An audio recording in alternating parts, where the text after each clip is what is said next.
Salut les pros, Nicolas Kogan, mon business coach. Bienvenue dans cette nouvelle vidéo où nous allons parler du rapport à l'argent. C'est un sujet qui est parfois crispant pour certains. Ce sujet important qui est capable de nous envoyer sur des terrains excessivement positifs comme tout simplement nous envoyer au casse-pipe. Ce sujet du rapport à l'argent, j'ai l'immense plaisir aujourd'hui de vous présenter mon invité, Christian Junot. Bonjour Christian. Bonjour Nicolas. Comment vas-tu? Je vais très bien, je te remercie. Très heureux d'être avec toi. Eh bien, écoute, c'est partagé et je voulais vraiment t'interpeller sur le sujet. Je sais que tu es auteur, expert, conférencier sur le sujet. Et j'ai eu la chance, il y a quelques semaines, de regarder un de tes webinaires avec Yannick Alain, que tu connais bien également.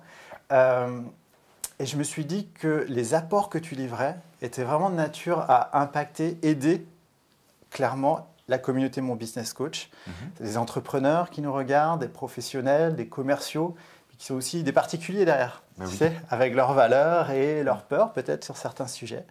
Et voilà, je voulais vraiment que ça soit toi pour traiter ce sujet-là, parce que ta manière de livrer était vraiment super. Merci pour ça. La première question que je voulais te poser, Christian, c'est comment on devient un expert sur le sujet.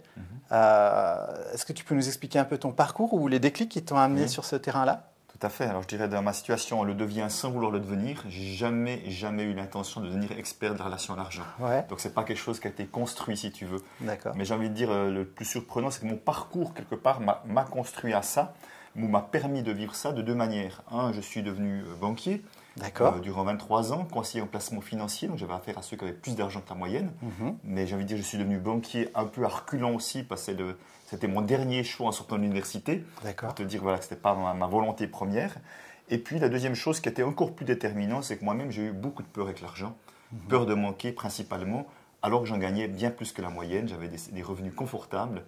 Et voilà, donc j'ai eu à passer par cette case, par ce passage de pacifier ma relation à l'argent. Je n'aurais jamais pu devenir indépendant si je n'ai pas fait ce travail-là, parce que tellement je serais mort de peur de ne pas avoir assez d'argent, de manquer de contrat, je ne sais quoi.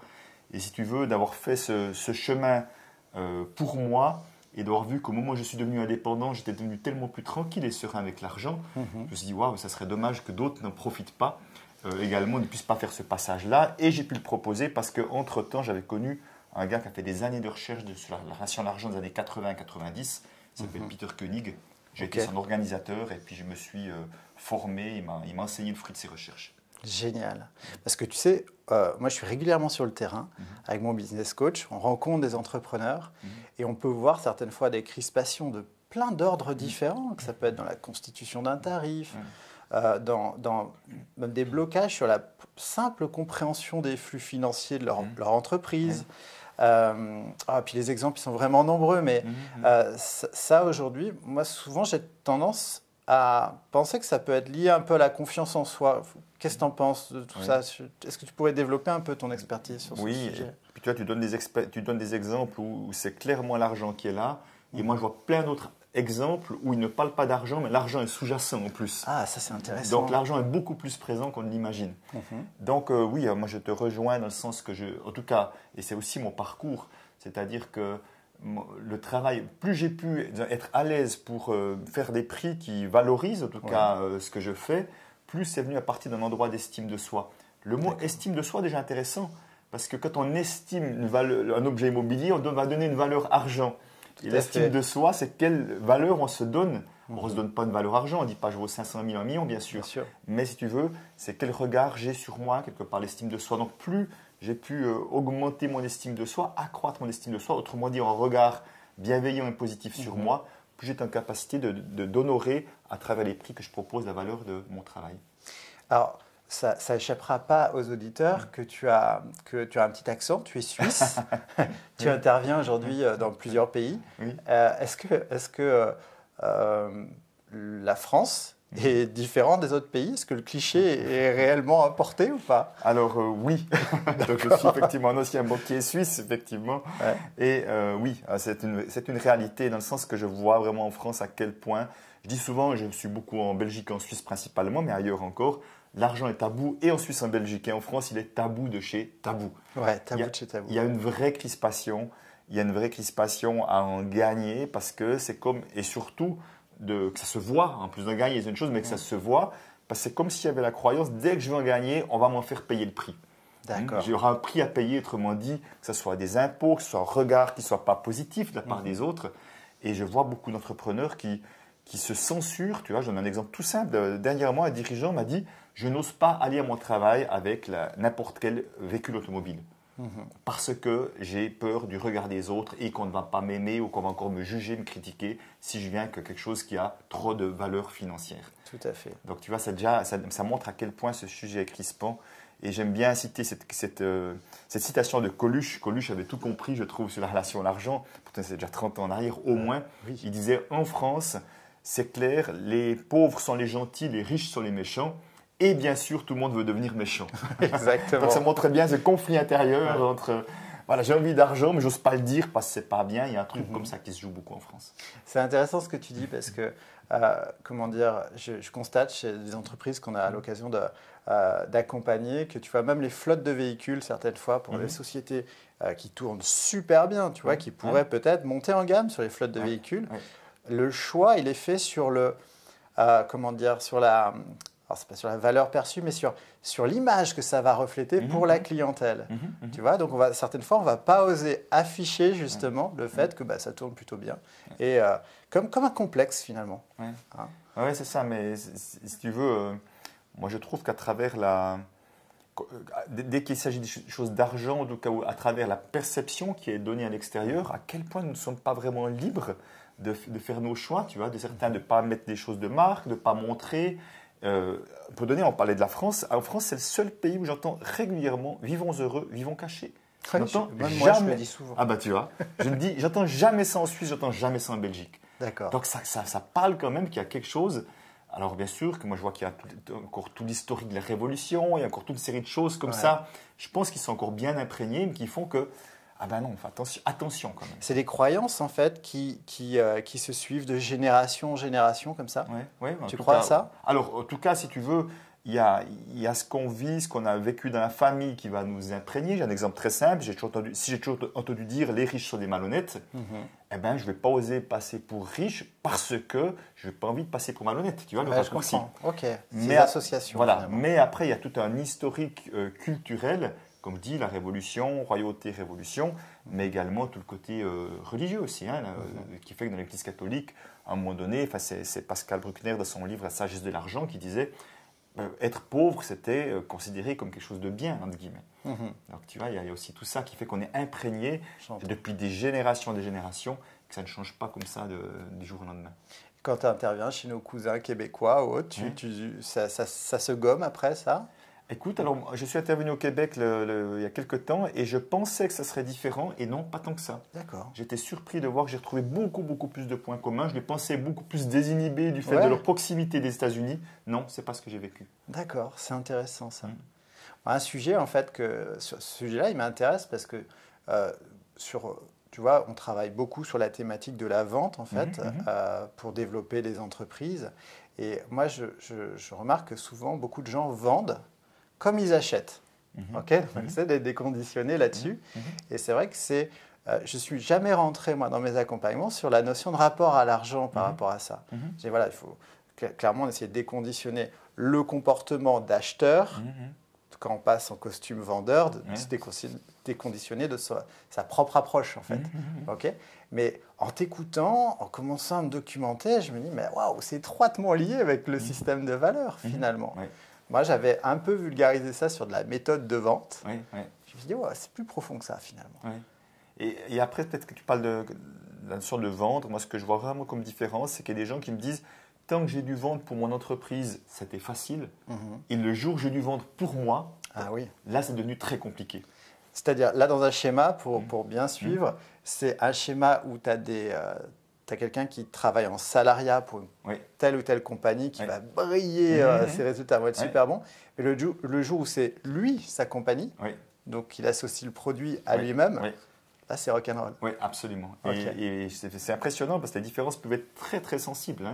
C'est comme si tout à coup, dès le moment où c'était déjà lui qui mettait en avant pour lui, que c'est lui qui allait gagner cet argent, là il y avait déjà des freins. Alors que l'entreprise, c'est l'entreprise qui gagne l'argent quand je vends autre chose. Tu vois, moi, c'est un sentiment que j'ai eu, non pas sur l'argent, moi personnellement, dans le développement de mon business coach, mais sur les prises de parole en public. Et c'était un peu ce même rapport, c'est-à-dire que autant je pouvais pitcher très facilement devant une assemblée de professionnels sur une marque que je pouvais représenter. Autant les premières interventions que j'ai dû faire sur ma propre société, tu vois, mais c'était encore un peu à tâtons. Et du coup, j'associais vachement ça à ma personne, en fait. Et donc, c'est un peu le même rapport au niveau de l'argent. C'est-à-dire, c'est ce que tu n'as pas soigné de ton côté ou ce que tu n'as pas éclairci de ton côté qui va se ressentir dans… En tout cas, moi, je vois un point commun de ce que tu partages. C'est encore une fois, c'est le regard des autres.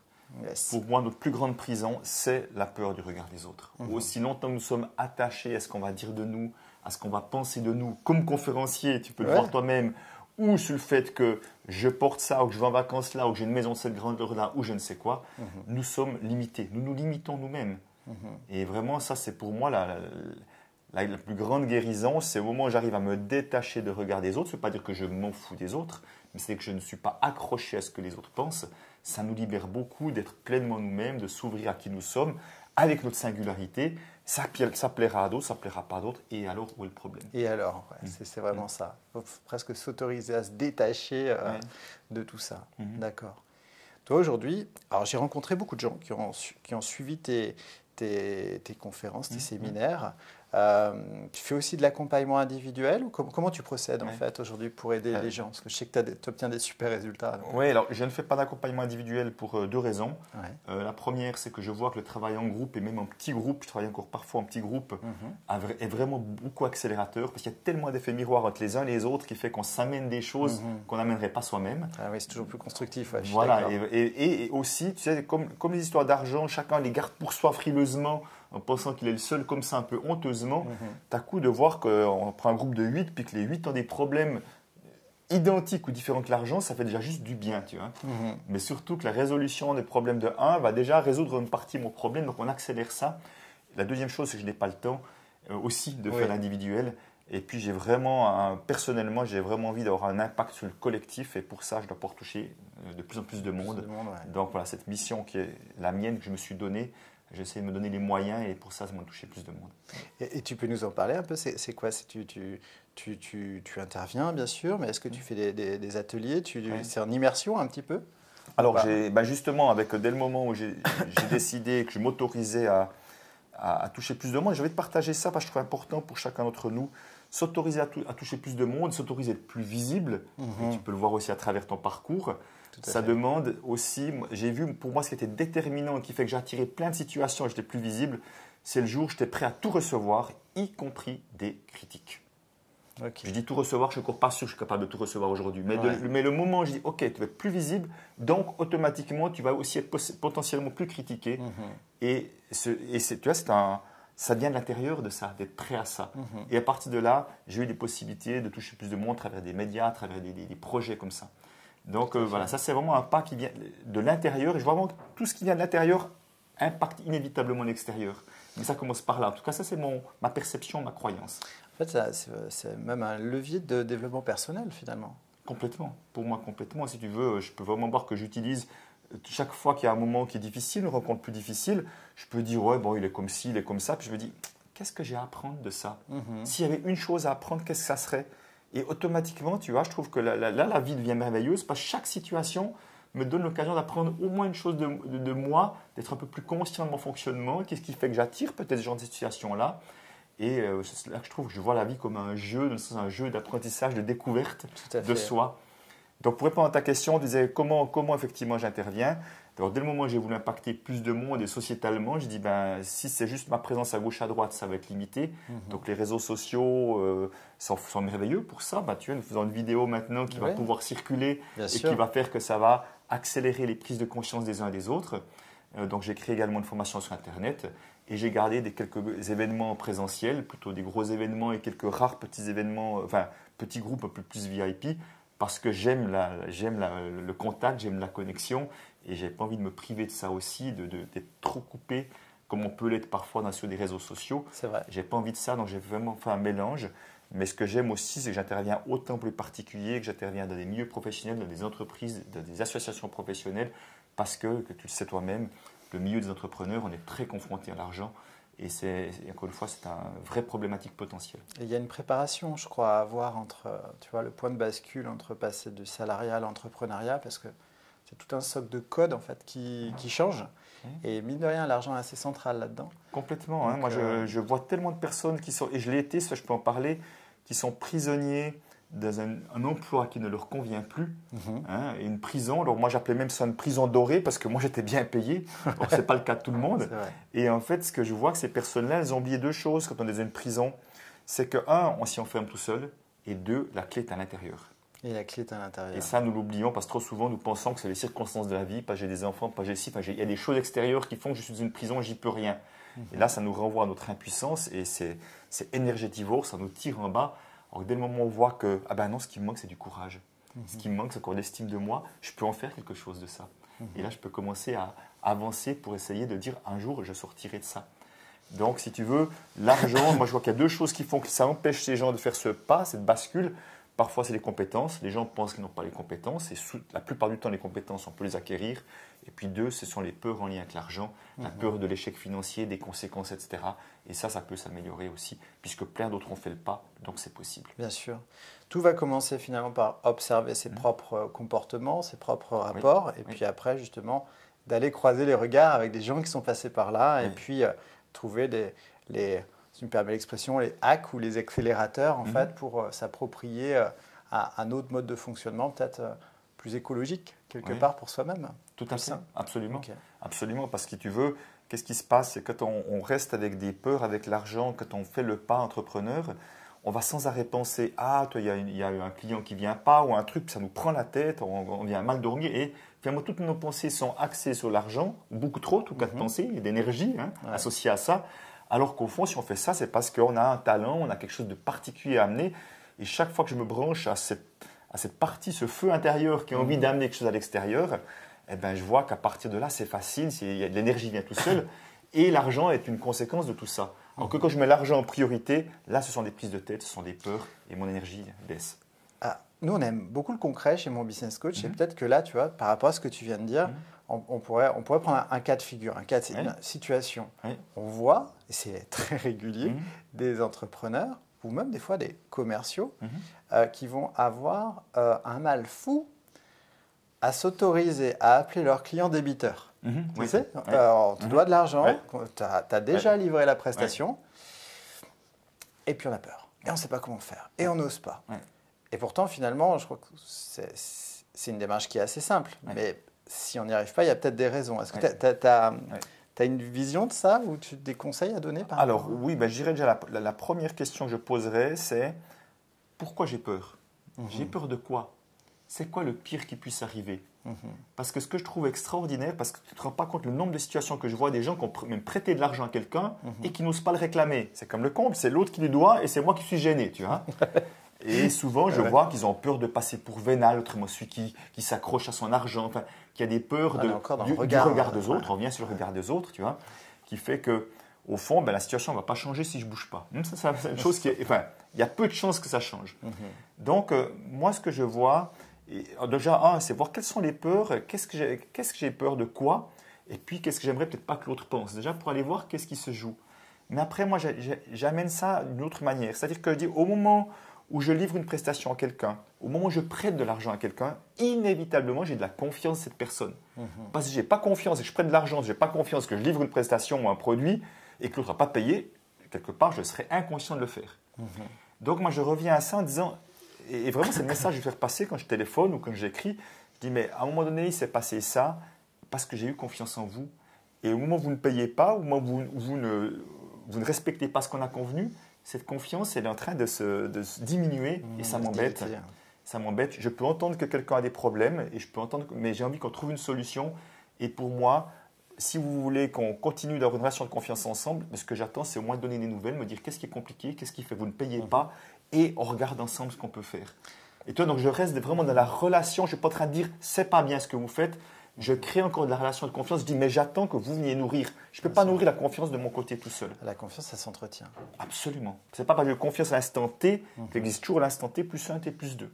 On est d'accord. Et là, justement, si je ne paye pas, il y a quelque chose qui se joue au niveau de la confiance. Et je vais juste rappeler à la personne que c'est ça qui se joue dans la relation et que moi, j'aimerais vraiment que on fasse quelque chose ensemble. Je l'ai fait il n'y a pas longtemps avec des gens qui me devaient de l'argent et tous m'ont réécrit, mais je l'ai fait de manière bienveillante, mais en posant les choses, ils m'ont tous réécrit, mais dans les 48 heures, en étant désolé, en ayant envie de trouver une solution.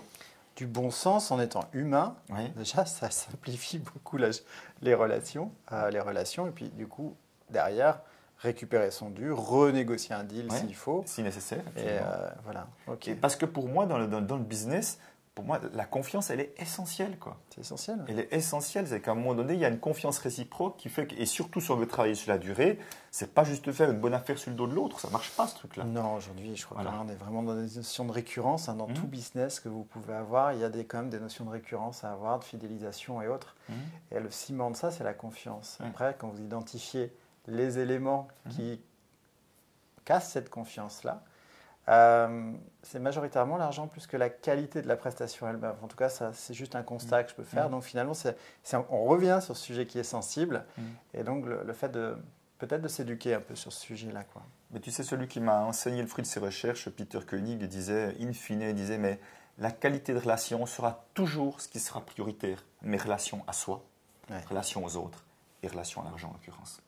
Ça sera toujours prioritaire. Mais la qualité fait qu'on trouvera toujours des solutions quand on a développé, qu'on a entretenu une qualité de relation. Et pour moi, c'est essentiel, quoi. Ça me parle. Plus je sais que tu es un homme de valeur. On est sur Paris, là, sur un événement. Et en parallèle de cet événement, il y avait une marche pour le climat. Tu y as participé. Et ça me fait un pont pour te parler de philanthropie entrepreneuriale. J'aimerais bien avoir ton regard là-dessus. Parce que chez mon business coach, on est également très sensible à ces causes. En tout cas, moi, c'était un grand pourquoi qui est nourri aussi en créant cette entreprise-là. C'est que je reverse 1% du chiffre d'affaires à l'association, le groupement 1% pour la planète, avec le choix, et je fais participer mes clients, mes partenaires, au choix des bénéficiaires en fait, de ces 1%. Et donc, en fait, moi, ça nourrit une valeur personnelle, voilà. Mais à côté de ça, la philanthropie entrepreneuriale, toute taille d'entreprise confondue, commence à avoir le vent en poupe. Je trouve ça rassurant, mais j'aurais aimé avoir ton regard là-dessus. Déjà, j'ai envie de te dire bravo d'y participer et d'en parler, parce que je trouve que c'est important. Je pense aussi. Alors, mais, tu vois, j'ai envie de dire, nous avons tellement de manières de donner. Et nous pouvons donner, et nous donnons déjà du temps sans qu'il y ait de l'argent derrière. Et parfois, il y a de l'argent en contrepartie. Et vraiment, il y a de l'un et de l'autre. Nous faisons déjà en permanence d'une manière ou d'une autre. Et moi, ce que je trouve tellement important avec les questions d'argent, c'est que, et j'invite chaque fois les personnes, même si je sais que ça peut choquer, je dis, mais j'invite les personnes à s'autoriser à gagner de l'argent sans limite. Je dis, ça choque parce que les gens, certains, ils imaginent tout de suite, oh, il y aura de la rapacité. Et je dis, non, pas comme un but en soi, comme une conséquence de quelque chose qu'on fait formidablement bien, qui marche bien. Et pourquoi c'est important? Parce que j'ai cette conviction que sur ce chemin de conscience, sur ce chemin de contribution, plus on gagnera de l'argent, plus on aura envie de le faire circuler d'une manière qui a du sens. Une manière qui a du sens. Voilà, qui va contribuer à cette société en évolution. Et justement, c'est un magnifique exemple que tu donnes, justement, de donner du sens à son argent en participant à des cagnottes, à des choses qui font, où il y a le financement participatif. Enfin, il y a plein de manières aujourd'hui qui fait qu'on peut donner du sens à cet argent, le faire circuler d'une manière qui fait waouh, quoi. Et plus on a d'argent, plus on peut le faire circuler, plus on peut accélérer cette transformation.